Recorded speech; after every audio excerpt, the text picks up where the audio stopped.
Very happy to see you again. Thank you అండి. Thank you. So ఎవర్రా మీరంతా?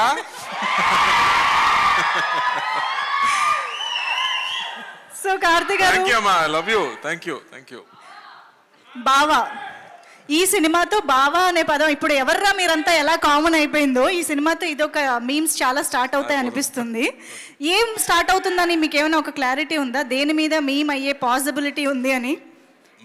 ఆ విస్తరాకుల దగ్గర కూర్చుని తిన్నప్పుడు కాదు, మీమ్ కి ముందు కజిన్స్ గ్రూప్ అని ఒకటి ఉంది కదా. అవును, అందరికి ఉందా? కజిన్స్ గ్రూప్ ఉందా? ఉంటేనే కజిన్స్ గ్రూప్ యాక్టివ్ అయిపోతుంది ఈ సినిమా చూస్తాగా.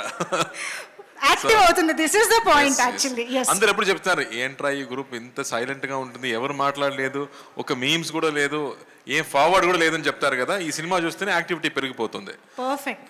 అయితే ఈ సినిమా చేస్తున్నప్పుడు లేదా ఫస్ట్ నరేషన్ తీసుకున్నప్పుడు మీకు గుర్తొచ్చిన ఆ కజన్ ఎవరు, ఆ బావమరిది ఎవరు మాకు తెలియాలి.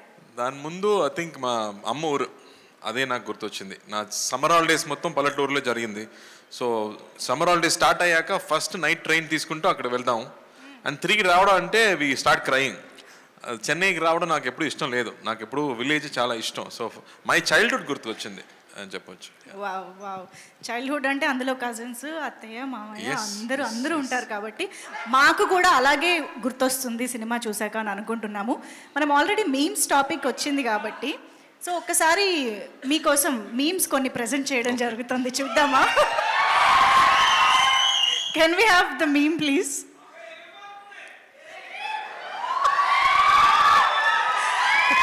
దేవుడు ఉన్నాడు రా, దేవుడు లేడు రా. యాక్చువల్లీ ఈ మీమ్ ద్వారా మేమేం తెలుసుకోవాలనుకుంటున్నామంటే ఇలాంటి సిచ్యువేషన్ మీ రియల్ లైఫ్లో ఏమొచ్చింది అని. యాక్చువల్గా ఒక సిచ్యువేషన్ చెప్పొచ్చు. నేను చెప్పాను కదా, స్కూల్ డేస్లో ఊరికి వెళ్ళాలంటే ట్రైన్లో వెళ్ళాలి. సో ట్రైన్లో వెళ్ళే ముందు ఫస్ట్ చూడడం ప్యాసింజర్ లిస్టు, దానిలో ఫీమేల్ 20, ఫీమేల్ 16 ఏదైనా ఉందా అలా చూసాక ఒక ఫీమేల్ 20, ఫీమేల్ 18 ఉంటే అబ్బా ఈ ట్రైన్ జర్నీ హ్యాపీగా ఉంటుందిరా అని దేవుడు ఉన్నారా అని చెప్పాము. లోపలికి వెళ్ళాక నా సీట్ పక్కన అమ్మాయి ఏదైనా ఉంటే చూస్తే లేదు, అదే బామ్మ కూర్చుంటుంది.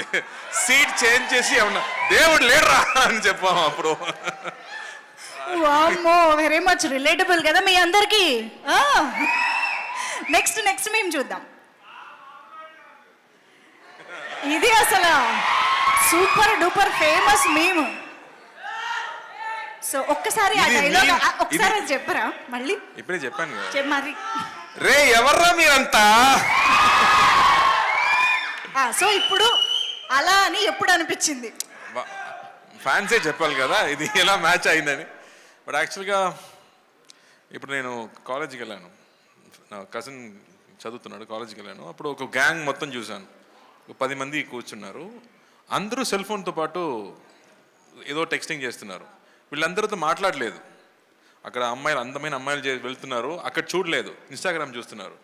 ఎవర్రా మీరంతా అని అనిపించింది అక్కడ చూసాక. ఓకే అమ్మా, కార్తీక్ గారు ఎంత అప్డేటెడ్గా కాలేజ్ విషయాలను కూడా మర్చిపోలేదంటే మామూలుగా లేదు. నాకు సాడ్గా అనిపించింది.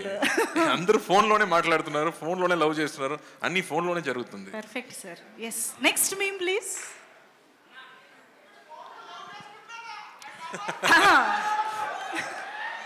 లడ్డు కావాలా నాయన? ఇంకో లడ్డు కావాలా నాయన? ఇప్పుడు లడ్డు గురించి మాట్లాడకూడదు, సెన్సిటివ్ టాపిక్, మనకు వద్దు అది. ఓకే, మోతీచూర్ లడ్డు తెప్పిస్తాం మేము మీకోసం. మోతీచూర్ లడ్డు సిచ్యువేషన్స్ కావాలి మాకు, అంతే. సిచ్యువేషన్ కావాలి, లడ్డు వద్దు ఇప్పుడు వద్దు. సరే ఓకే, నెక్స్ట్ మీమ్.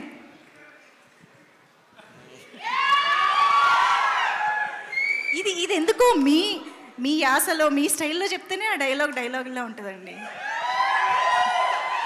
కొన్ని సిచ్యువేషన్స్లో మన చేతిలో ఏం లేదంటే ఏం చేయాలో చెప్పనా, చిల్లవ్వాలి.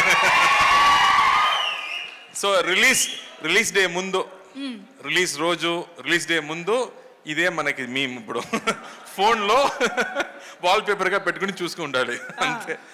అమ్మ పని అన్నీ అయిపోయింది, ఆ తర్వాత ఫ్యాన్స్ చేతిలోనే ఉంటుంది కదా, సో అప్పుడు చిల్ అవ్వాలి.